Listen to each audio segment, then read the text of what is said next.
pagsag-ob sa bubon, pagpanahi, pagpanabako, ang pagsakay sa anwang, at kung ano-ano pa na pwede nating ma-experience dito mismo sa Mutag Living Museum. Abaw! Yo, what is up sa inyo mga bossing? Abaw! Nakasama nga natin dyan mga bossing ang mga content creators para masilayan at ma-experience natin mga bossing ang pamumuhay pabalik sa nakaraan.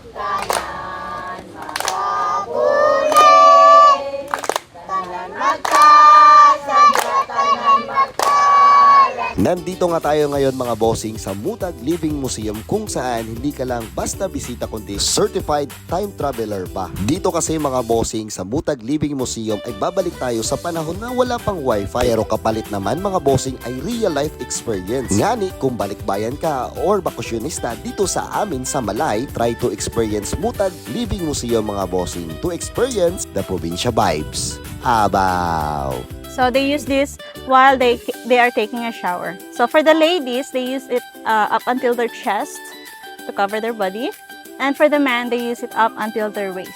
At habang nagta-time travel tayo dito mga bossing, meron din sila ditong tour guide mga bossing. O di kaya sabihin na natin personal narrator natin na tsak nabubusugin ka sa kultura at tradisyon sa nakaraan. Abaw!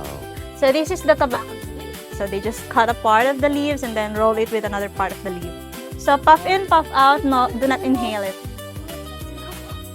Pinamalas din nila dito mga bossing kung paano ang pananahi o ang paghabi ng tela sa nakaraan, paggawa ng dingding o di kaya ng bubungan, mga laro nagpapasaya sa mga kabataan at mga bagay na nagpapakita ng simpleng pamumuhay dati na hanggang ngayon ay bitbit nila ang pagiging masikap, mapagbigay at pagmamahal sa tradisyong kanilang kinagisnan. Kasi mga bossing, makikita mo talaga sa kanila na passionate sila sa kanilang ginagawa. Hindi lang basta trabaho, parang misyon nila na buhayin ang kultura at iparamdam sa iyo ang tunay na Filipino heritage.